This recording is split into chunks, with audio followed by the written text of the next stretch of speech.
All right, hey everybody, and welcome to ChiuStream. I want to thank everybody that has joined me on the stream live. If you want to join in on a live ChiuStream, don't forget to subscribe to the channel and then press the notification button so you'll know instantly when we go online live. And I mean we, because we have our co-host on here, the wonderful Matt Johnson. Say hi, Matt. Hey guys, glad to be here with you today. I also want to give a big shout out to the Schoolism community, my second family. Schoolism subscriptions is a wonderful way to learn art on a serious professional level without the loans, without the giant costs. And how it works is you would choose a class, you would subscribe to it. And I suggest subscribing for a year because then you get a discount on your learning and you commit yourself to a year of learning. When you get a subscription, you subscribe to a course, and you also get on top of that all of the other courses, over 20 other Schoolism courses that you get with your subscription. It's like buy one, get 23 for free kind of thing. It's a no-brainer. So definitely subscribe if you haven't subscribed. And I also want to mention, where are people going to see me next? And that would be for the Emerald City Comic Con. The Emerald City Comic Con is actually the painting that I'm doing for the stream is actually for the Emerald City Comic Con. It's for their art book, and all the proceeds go to charity. It's a wonderful, uh, wonderful cause. Okay. You can see us there and attend a Schoolism workshop there because we're going to be there. We're going to be there with Wes Burt, Claire Wendling, who knows who else. It's going to be awesome. Steven Silver, John Navarez, just to name a few. It's going to be wonderful. So there's that. And another big announcement. This is something that I've been talking about, Matt, for like the last few months, I think. Yeah. Tel Aviv. We are heading Ooh, out to Tel Aviv June 7th and 8th. It's going to be awesome. It is in collaboration. We are helping to support our wonderful friends in Tel Aviv, the Wonder Art House.com, wonderarthouse.com/workshops. You can go on there today and get your tickets because they will sell out quick.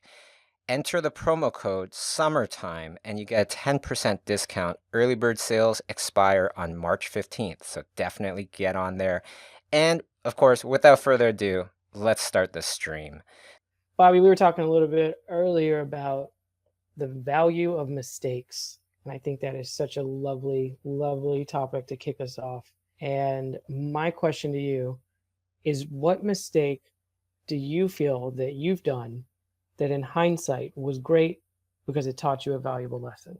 Some of the mistakes that I've made that I learned from or taught me a valuable lesson. I think the first one is starting things without enough thought about the end goal, strategy, and time, effort that it take to make it successful.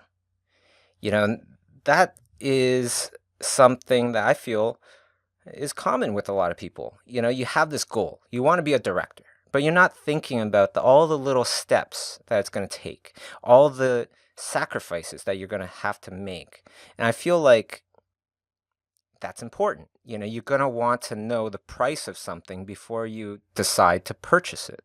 You know, that makes perfect sense. So that's number one, is just to think a lot more about what it's actually going to take to get there. Make sure that you're mentally prepared to pay that price. And then if you are, then you know that your chances of success go up so much more. The other thing is that there's been times where I might have started something, I thought it was a great idea, but I didn't have enough time. I didn't have enough time in my schedule, so I wasn't able to do it to the absolute potential. And that's what I'm all about. I'm not about doing things half-assed, you know? It's all about getting it to its potential, making something special.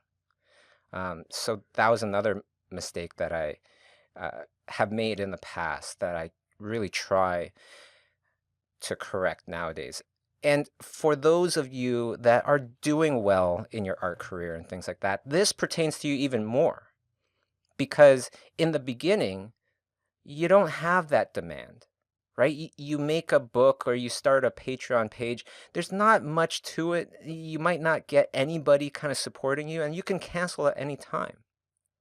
But one thing, Matt, I don't know how long we've known each other for, but in the very, very beginning of the studio, we had these art books. And we would put out a new art book every 3 months. So then it was kind of like my bright idea to say, oh, why don't we just have a subscription then? So you can subscribe to our art books and you would get one every 3 months. And we did that, and it was not a good idea because when jobs started to come in, it was very hard to keep up with that schedule. Does that make sense? Understanding, yeah, absolutely. Understanding the real cost of what you're going to get yourself into, right? That makes Yeah. sense. Yeah. So, do you feel like that has a relationship to shortcuts as well? That sometimes people don't recognize what the real cost of something is because if there might be like a learn how to draw in 10 easy steps or like exercise. I think of exercise a lot. Like getting in shape in just a few weeks or something with this new plan. But a lot of times it's just the hard work. You're just going to have to do the work, you know? Absolutely, and that's something that um, a lot of us we don't actually think about. Actually, how much work do you really think it would take? So let's all do a little exercise here, okay? And I'll do this exercise with you, Matt, because I'm talking with you. All right. So, ultimate Okay. artistic goal. Do you have one? Do you have one, Matt? Ultimate, Yeah. ultimate artistic goal. Sure. Like no limits, no rules. What would my ultimate artistic goal be? My ultimate artistic goal would be to create the concept art for a feature film. Ah, okay. So, then Original intellectual property, all mine, all the way. That kind of thing. oh, okay. So you are the Yeah. creator of I want to be the Jim Henson of a movie. Yeah, okay, so you would be the creator of a movie. All right. sure. So let's take a this is what I tend to do. And this is what I suggest everybody to do if they have some lofty goals or anything like that. You think about, okay, well, what would that picture kind of feel like? You start off with the end result. And how big is your movie? How big did it get? You know, if it got to Avengers level, then do you think that you did that by yourself, or do you think that you kind of attached yourself with a giant company for distribution? Probably the later, right? The latter. Yeah. So then who would that be? And I know it's really early on. So you might not know the exact, would it be with Paramount, would it be with Universal, Disney, whatever, Right. but Yeah. it's You would still want to important to think think about it. right. You don't want to head for let's say Paramount if they never make movies like your movie, right? You would want to consider, another studio like Disney or Universal if they make movies that are more in line with your idea. Sure. Does that And make sense? yeah, absolutely. And as time goes on, your idea might change. It's very Mm, likely that it will change, but you're just constantly thinking about it. So if I had to ask you, just for example, just for shits and giggles, what big studio would you want to distribute your film? hmm. I think about Leica Studios a lot. I don't know if that qualifies as a Okay, distributor that's perfect. That's since perfect. they're kind of Leica. So then the next question would be, okay, well, does Leica take outside ideas? That's number right. one. Do they take pitches? Because if they don't, then if that is your route, then you would have to think, well, I would need to move to Portland. I would need to get into Leica Studios and make my way up. Start sweeping the floors at Leica Studios, right? Hopefully not, right? But maybe if you have no clout, if you have no name, if you have no start at all, then perhaps that's the last resort is to start sweeping the floors and get a job as a PA or something like that. But you see how it's starting to Every decision that you make starts to kind of paint a picture of the plan, right? So then Hmm. you might go, okay, well, yeah, maybe not Leica then. Maybe it's Paramount, for example. They'll take outside pitches. So then you want to think, okay, well, what kind of relationship did I have with Paramount before I actually pitched them? What kind of artwork was I doing to create the pitch that wowed them? How much marinating of the idea did I do before I pitched them as well? Because a lot of the best pitches are ideas that have been marinating in somebody's head for like 8, 10 years. They just work on so many different pitches. By the time that pitch is ripe, so to speak, they have literally thought out a whole entire world, a whole entire ecosystem, every little minute detail, and all the details are awesome. They're interesting. So then we start to think about this, and we start to think, okay, well, probably 2, 3 years really getting to know everybody at Paramount, everybody that you can, all the most important people, right? 2 or 3 years. And drawing wise, painting wise, whatever level you're at now, to whatever level you need to get to, how many years of developing your art skills and then creating the art, right? Now we're talking, I would guess, maybe 4 years. And that 4 years can kind of overlap with that time that you're getting to know those Paramount people, and so on and so forth, right? And then once you kind of figured all that stuff out, um, rethink it again tomorrow. Rethink it again every stinking day. I do my rethinking kind of thing towards my ultimate goal. I do it in the shower. That way I make sure that I'm doing it every day unless I'm just not showering. But that way you're looking at the incremental progress you need to make. And you're constantly polishing. You know what I mean? It's like a diamond is not a diamond in its raw form. It doesn't have that sparkle. You got to keep polishing that raw kind of stone of an idea. And that's how, when you make these minor little course corrections along the way, you get closer to the goal without wasting too much time in the wrong direction, or something like that. And I feel like you also learn a lot about yourself as you go too. Like maybe your ultimate goal is one thing, and as you get 6 months into it, you start to realize you don't enjoy that as much as you thought, or it's not going to line up with your life goals in other ways the way you thought. Does that make sense as well? Mm-hmm. Um, and actually, as we were talking about this, I kind of thought of another mistake that I've done in the Mm. past, Okay. that looking back at it now was totally not a mistake, and I learned a great lesson from it. And that's just being open. So what do I mean by this? Why do I even think that that's a mistake? Because as you start to develop your skills, develop your name, and all that stuff, when you hit a certain threshold of, quote unquote, success, you'll get people that will come into your life that are trying to come into your life because they want something from you, something that you could do for them. And a lot of times it doesn't feel good because they are just using you and then they go on. Um, I kind of thought that that was a mistake at a point in my life. Maybe I should be more By closed being off. too close. So you thought that I was too being open. open. Yes. I was Okay. too trusting, right? But that made me kind of think, okay, maybe I should, you know, close myself off a little bit more. But then I realize, now, like years later, that the best people in my life are the people that I met because I was open to meeting people, to trusting people, to opening myself up. And without those people, I wouldn't be even close to where I am now.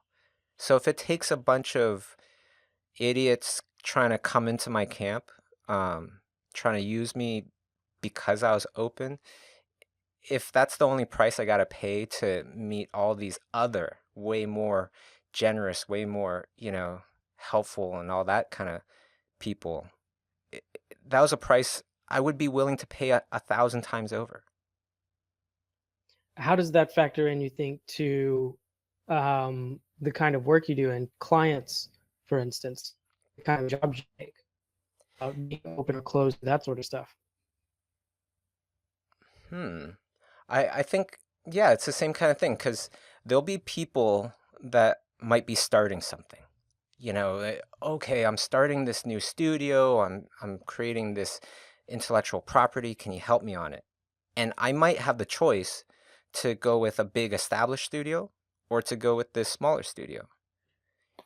So if I was totally closed off, then I wouldn't even consider it.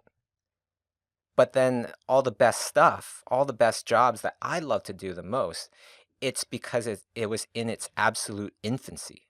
Whether it was just the beginning of a movie where it doesn't even have a script, or better yet, a studio that just started, to be able to work on the first DreamWorks animated movie or the first Pixar movie or something like that. What was Pixar before Pixar?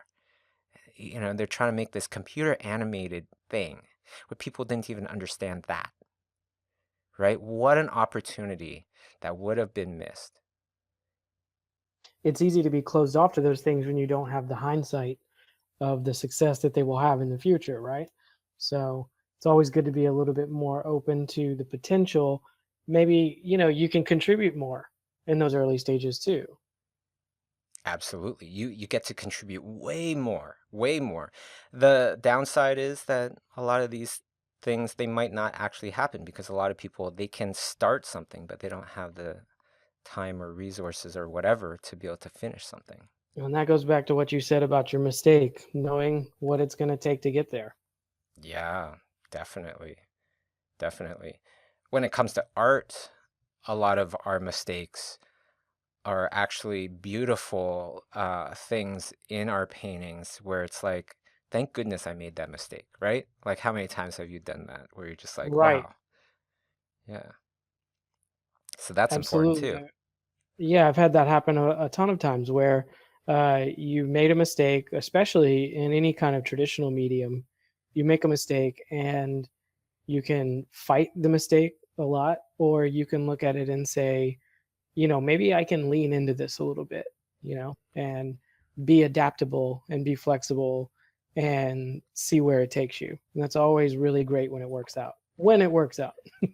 Absolutely. But you have to kind of make room for that, right? Like Mhm. one of my absolute artistic heroes, Craig Mullins, painter extraordinaire, Mhm. perhaps the best digital painter living today.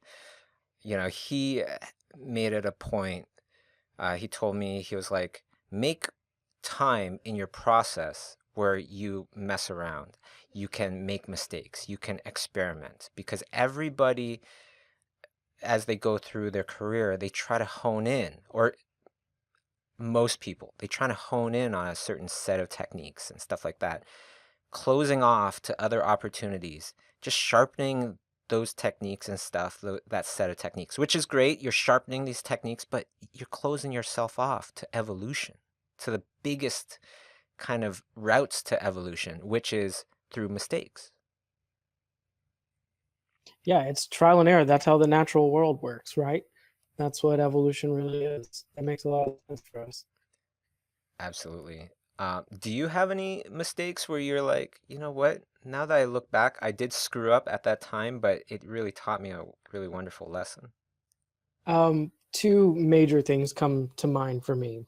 Um, Number one mistake for me is trying to reinvent the wheel by not learning from people who have already mastered it well. So I had a time in my life where I was completely trying to be an original artist to the point that I didn't want to even copy someone else's artwork to learn from it. I didn't want to do a study because I thought I needed to come up with it all on my own, or I wasn't being inspired by anatomy in nature, like the way animals and plants work in the real world. I wasn't being inspired by those things to make fantasy objects and fantasy creatures. And you have to take a step back and humble yourself and say, you know what, I still have a lot to learn and I need to open up my mind to take in what and stand on the shoulders of giants and look at the world around me to really learn and improve my art. And I learned that for sure. That's a Uh, really good lesson. That's like the ultimate shortcut to progress, right? It's just learn what other people have already learned to create a really solid foundation for yourself to build on. yeah. And, taking that even a step further would be my second big mistake would be overworking artwork. Um, I feel like I had to learn when enough is enough. And I wanted to render so tightly and I wanted to get so detailed where I wanted my digital paintings to look like a 3D rendering almost. And you kind of have to know what each one of those tools is for. Like if I wanted my work to look like a 3D rendering, I might have needed to just 3D render it and use ZBrush or something like that. But if I'm going to make a painting, it needs to feel like a painting and it needs that human touch. And when I learned to hold back a little bit and leave those little rough edges and leave that painterly life in a piece, I feel like my artwork got better. It has a long way to go, but I feel like I learned from that mistake as well. It's interesting that we're talking about mistakes as I'm showing this piece on screen, uh, trying things that you don't usually try. This is something I don't usually try. It's like just drawing, just doing a line drawing, really. So this whole entire process is somewhat of an experiment. Whether it's a success or not, I don't know. I kind of liked it in the end, but I also was like, meh, I didn't think it was that awesome. But I just want to kind of let everything hang out these days because I feel like there's too much polish on stuff. That people don't see enough of like the mistakes people make. Um, they just see the polished stuff. It's awesome. Okay, now I'll post it. So in a way, I want I want these videos to just be whatever happens, happens. I'm just gonna show it and talk about the painting, whether I thought it was a success or not. I think that's important. And I think if the fundamentals are there, that if it's rough, I feel like I've seen, these demos before where 5 minutes into the demo, you feel like this is already better artwork than I'll ever make. And it's because the fundamentals and the structure is so good that it can be rough. You don't have to like noodle every little hair on someone's head for it to be a good painting. The good painting is done early, and the finishing is a big majority of time you spend on it, probably. That actually reminds me of a really good mistake that I used to make, and I still sometimes make, that really taught me a valuable lesson. And that is that I would try to go from a thumbnail to the finished piece with one try. So I have a Mm. scratchy idea for a painting, and then I just try to do the final painting. Sometimes it works all right, but that really taught me over time that that isn't the best way to do things. And especially, you go to beautiful art museums and things like that, you sometimes you see like 20 preliminary sketches that somebody did before they did the final painting. A million studies before they did the final painting. Now we live in a world where everything is so quick. We're able to paint something super quick. You don't have to wait for the paint to dry. And we're not doing all of those studies anymore. We're going straight to the final product. So now what I like to do is I like to just think to myself, okay, I did the thumbnail, great. Now I'm ready for the final painting or whatever. I'm going to do the first try. And this first try is definitely not going to be my last try. I am picturing it as this is what I'm going to throw in the garbage after. Delete of all evidence, all existence. Because there's going to be questions, as you're painting something, especially if it's something challenging to you, like you posted a piece that you did for Adobe, Super Mario Brothers, Mm. the characters and such. As you're painting that, I'm sure you came across things where you're like, oh, how would this cast shadow work? How would this texture work with that lighting? All these different questions that come up. and then you start painting it, and then you solve it, right? But Absolutely. looking at the answer, looking at your first answer, if I ask you to do it again, you'd be able to do that in less brushstrokes, making it look even more decisive, and you'd most likely be able to do it even better, right? That's So, exactly right. especially with completely imaginative stuff, right? Where you're not looking at something and painting it, you're trying to create something out of your head. I found that the lesson that I learned was do one version where it's just, you're picturing it that this is part of the process. You're not going to keep this. You're going to actually delete it in the end, and you're going to start a fresh new painting and go through that process. Ask yourself the questions. Give yourself the long-winded answers, so to speak. You know what I mean? Like you're trying Yeah. to figure it out and you're trying to figure it out, and it's not the best answer, but you solved it. And then delete it, do it again. I And remember when go ahead, sorry. no, no, go ahead. I was gonna say when I started on that painting, I remember I did 4 or 5 different sketches for it and settled on a sketch and then did a rough in Photoshop and didn't like the rough and started over from the sketch and figured out a lot of that little stuff along the way. And definitely when you're making up lighting and stuff like that, there's 100 different ways you could do it. The one that you settle on, you could do the whole thing over and do a completely different painting with a completely different lighting solution, and it could be just as good. So you have to, it's not always right or wrong either. There's also just the taste, your own taste, and how you're going to make those decisions. That opens up a whole other world of possibilities. Right on. And a whole bunch of people are joining us on this stream right Yeah, now. we need to ask some questions. Yeah, let's go to some of these questions. Okay.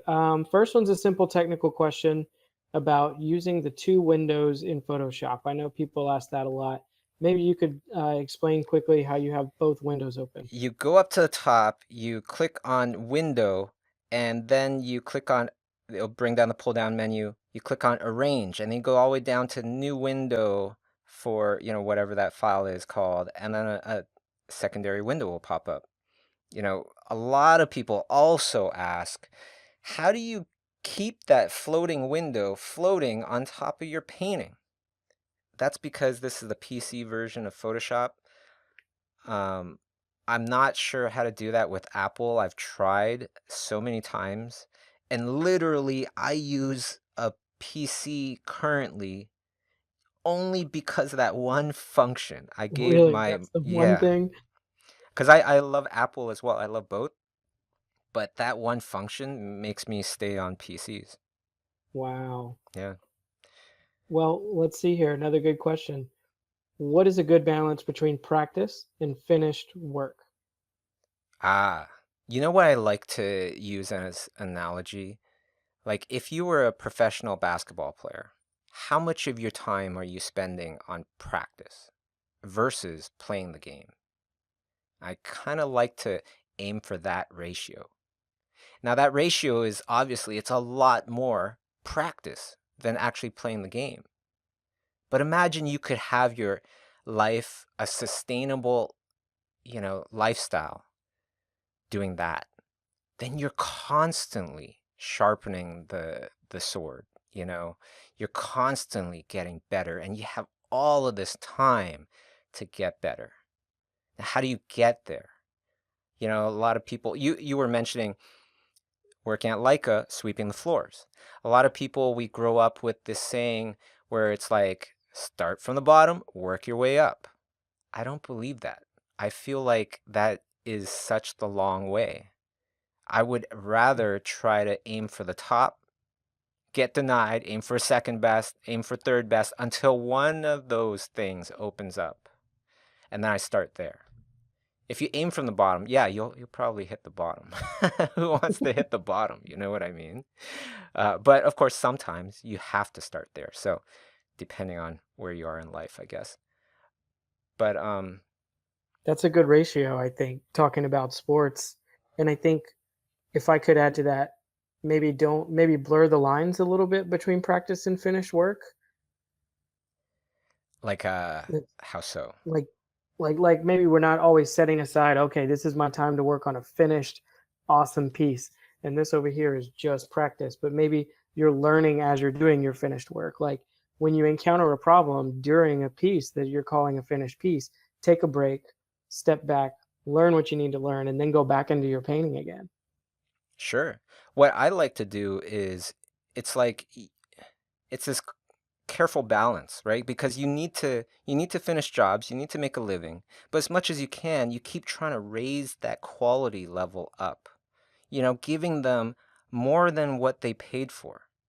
Because if you only give them a $10 product, nobody's going to ask you to create a $50 product for them or a $1,000 product, right? But if you are trying to, you're getting paid $300 and you're trying to give them a $1,000 product, the people that will see your professional work that you did for somebody else as a profession, they would see a $1,000 product. And then when they ask you, hey, can you do something for me? And you quote them a much higher number than $300, most likely they will be okay with it because, well, that's the kind of product that you've been pushing out in the first place. Mm. Right? And that's how you get higher and higher at a much quicker pace. Don't do the jobs where it's like, okay, this person asked me for this job.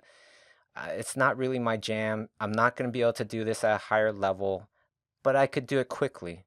Oh yeah, I could just get this done and keep going. Don't do those things. As much as you can, don't take on any of those jobs because that's only a sidestep towards your goal or a back step, right? You're going to be spending time. You could spend this time on other things.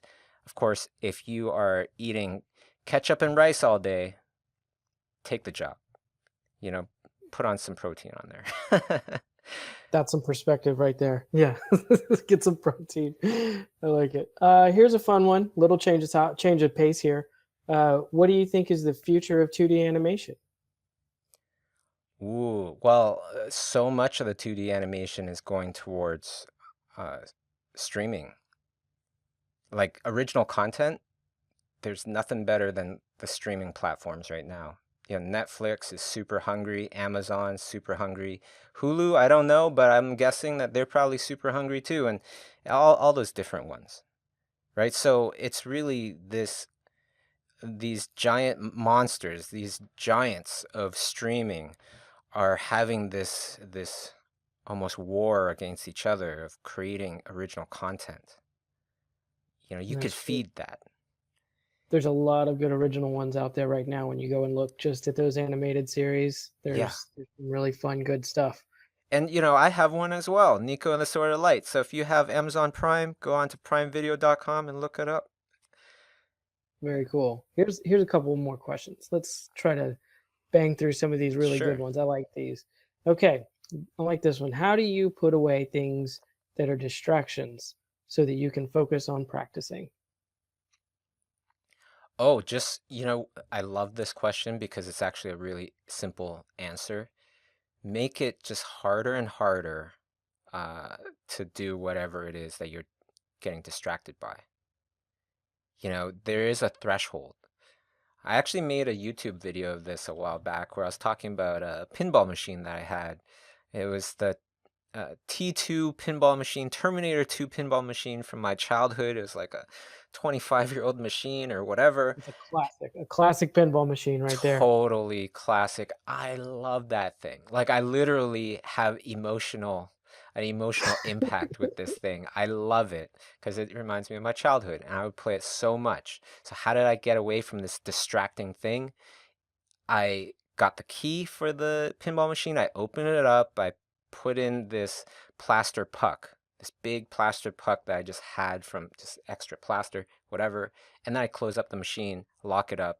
So every time I want to play it, I'd have to get the key out, open it up, take out the plastic plaster thing, and then I could play it.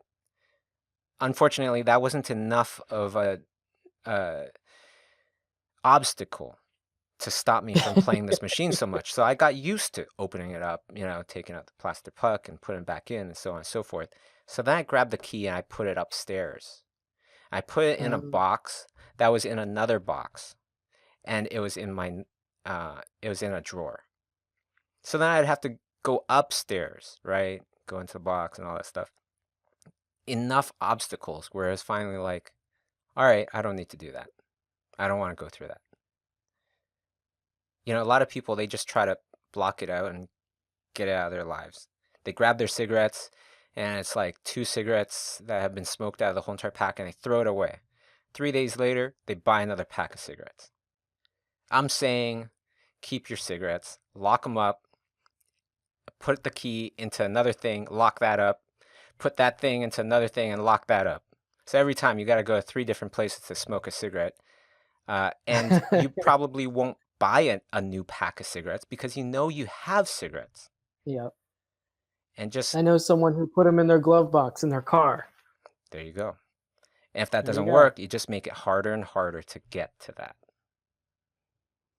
That's it. I couldn't, I want to say I couldn't get the image of that Terminator pinball machine out of my head once you mentioned it. The image of that T2 skull inside the pinball machine came back to my mind from when I was a kid. That was the coolest pinball machine in the world. I love that thing. And yeah, unfortunately, I sold it not too long ago. But if I just had Uh, it open, like there, and I could play it any time, I would probably still have it right now. and what about the idea that like some people ask for other people to help them? Like I'm not trying to, Sure. maybe you ask a loved one or a good friend, like, hey, I can't go out with you until like we can't go to the movies until I finish this, or hey, I want you to keep my PlayStation until I show you 10 drawings. Yeah. You can have some accountability, just like when people exercise. Having other people hold you accountable is often really helpful to me. Yeah. You know what I do with my buddy, Thierry Lafontaine, T-Bear, out in Montreal? Uh, we have a shared folder on Google Drive. You could do this too with your friends and stuff. We have a shared folder for every week, right? A new folder every week. And we would put in whatever artwork we did that's our own art, not for a project or whatever, but our own art. We'd put it in there. And so we could see each other's. And I know, like, this week, I didn't see any of T Bear's stuff. So he knows that the next time we meet, which is, I think that's day after tomorrow, that I'll probably bring it up, and that's going to make him go, oh, shoot, I need to put some stuff in there. Bobby's going to be on my case, and same thing. I'm sure same thing if he put in a whole bunch of stuff. It hasn't happened because I'm very consistent, you see. I keep putting in stuff. Oh, right, right. That makes a lot of sense. You're a beast there, that's for sure. So, another question. This is a good one about realism in fictional things. Do you have any tips for a fictional thing, for something you made up, looking realistic? Yeah, you got to study light. That's light and how it affects different things. So I could just say it just plainly, you got to study light. But what does that involve? That literally involves everything because that's how we see things. We can't see anything without light. But if you're able to render something really well, in other words, you make it very um, logical of how you're kind of distributing the light and everything, light and shadow, you can make a really ugly drawing still look pretty cool with nice rendering. But under it all is structure. And structure always has to be tight to get to those highest levels of realism, of believability. Does that make sense? Makes sense. Makes perfect sense to me. You seen those times where a professional illustrator will take kids' drawings and render them to look Yes. realistic?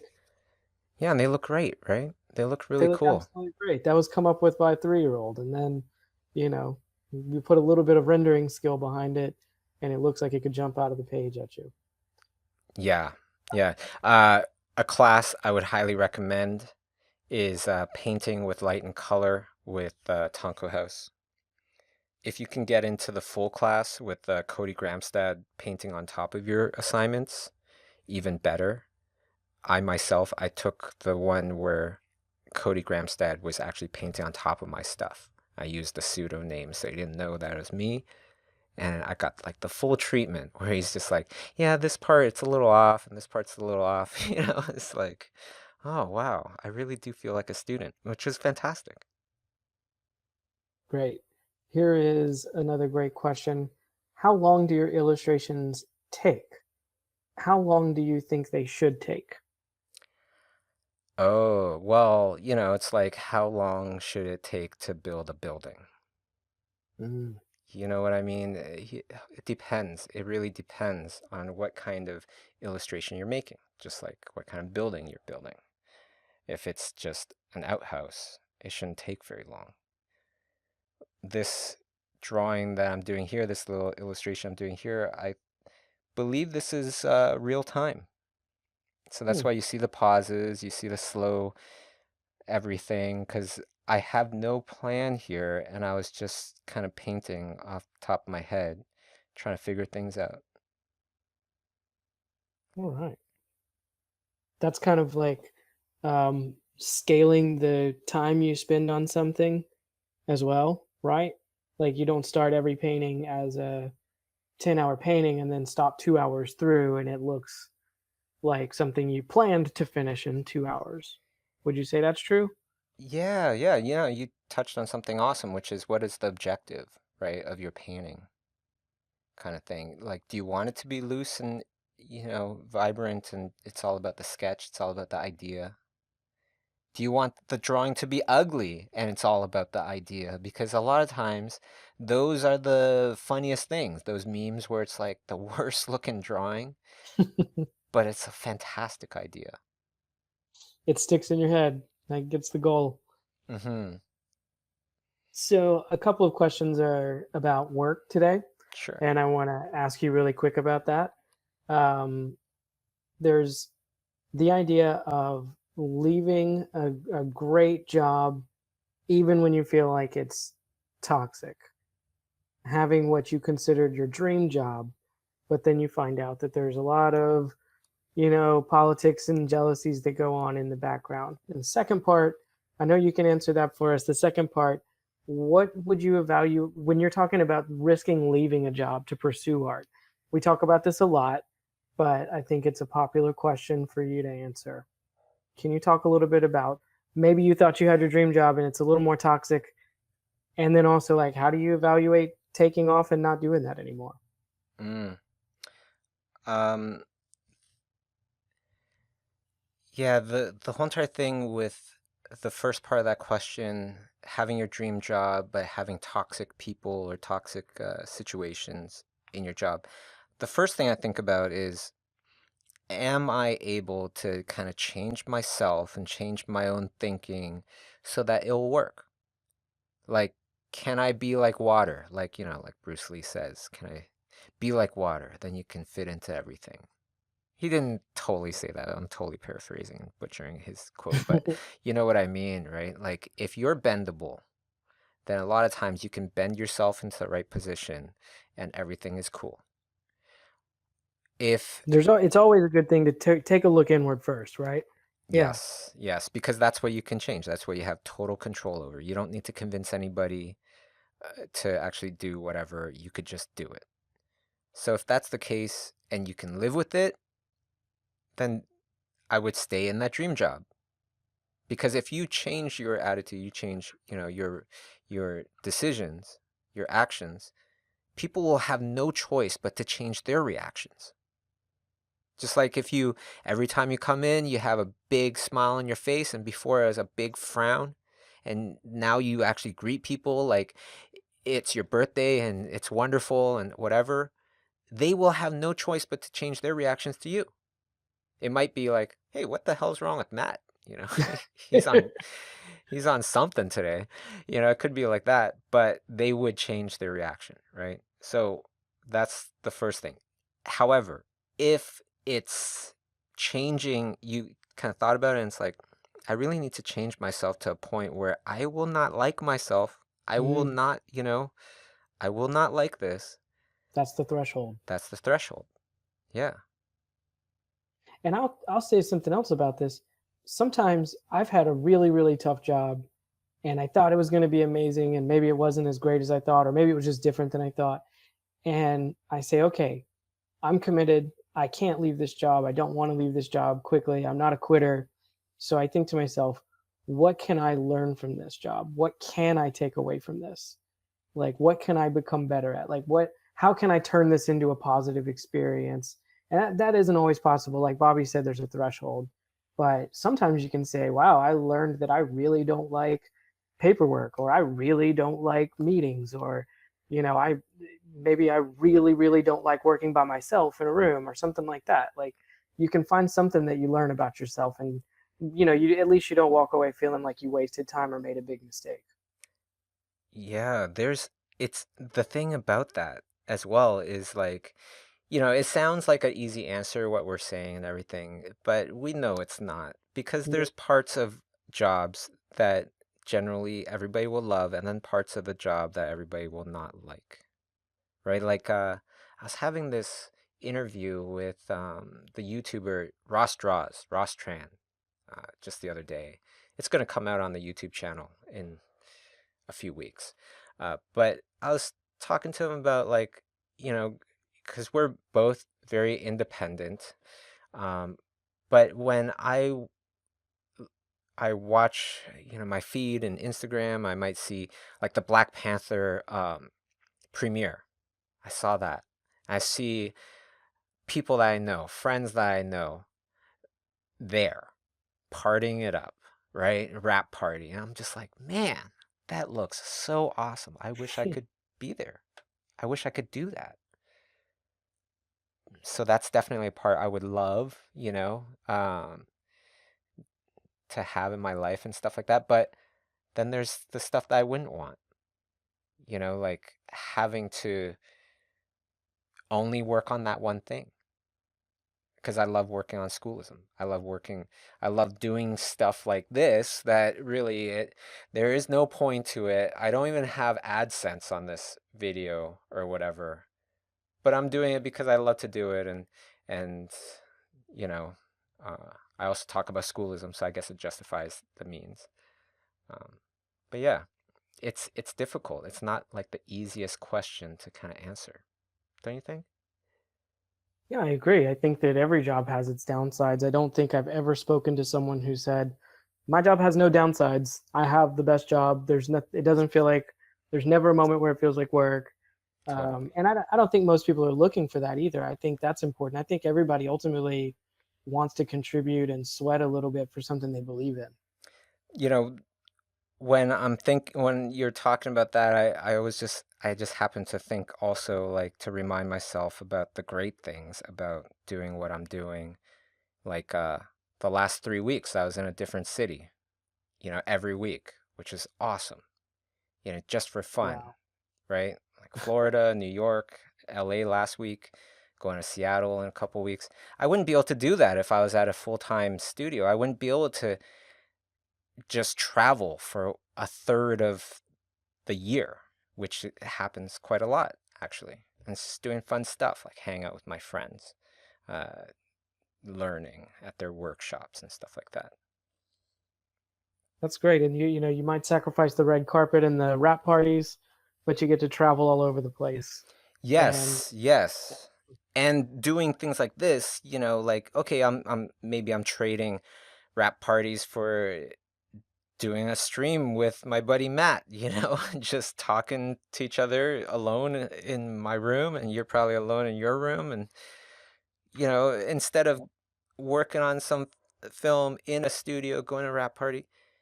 But at the same time, later on, I usually get some emails. I usually get a bunch of emails nowadays every time I do a stream of what it meant to them, which mm, I read these things and it gives me such motivation to do more and try to do even more for the community and so on and so forth, giving back. I think that's such a blessing, something that I hope everybody can experience at some point. It's so meaningful. I remember when I was coming up, years before the ChiuStream, I wish there was something like this out there. So I know I'm grateful. I feel like I learn something every single time we do this. Awesome. So That's so I nice. have another really great question.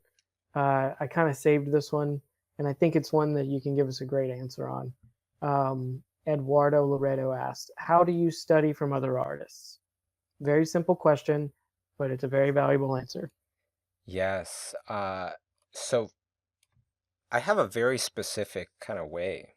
First, I'll try to copy that person. I'll try to copy exactly what they did. And then if it's a very complex thing like a painting, I might copy it again a few times. And each time I'm thinking about the exact procedure that that artist did to create that thing.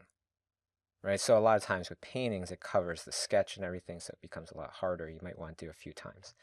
Once I get to that point where I'm like, yeah, this is kind of looking like that person's stuff, then I will try to extrapolate some part of it and put into my own creation.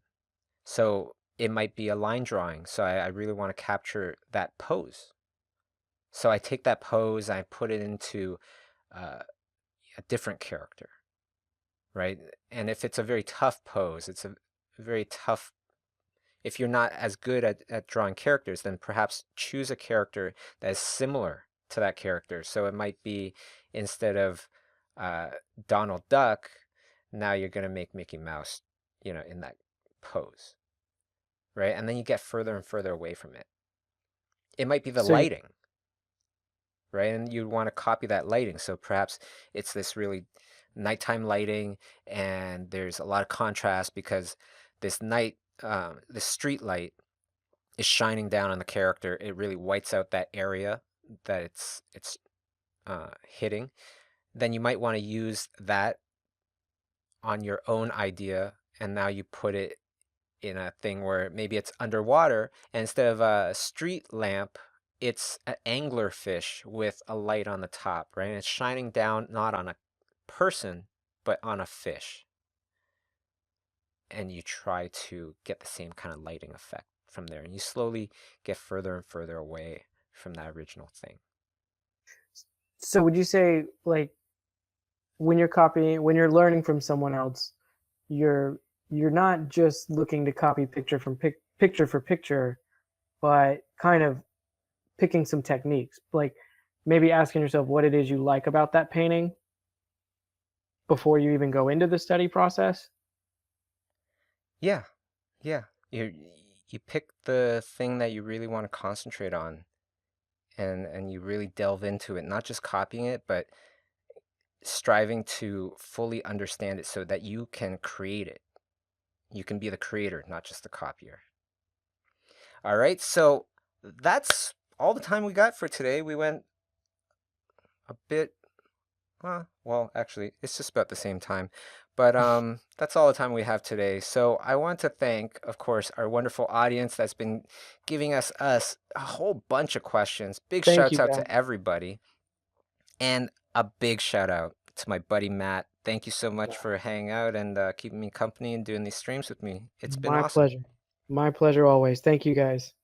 Right on. Well, I also want to mention again, Tel Aviv has just gone on sale. So if you want to see me, Sam Nielsen, and the elusive Dara, she will be there in Tel Aviv. All of us will be there in Tel Aviv. Definitely get a ticket now before it's too late. And if you sign up now, then if you use the promo code summertime, you'll get a 10% discount. All right. So take care, everybody, and catch you guys next time.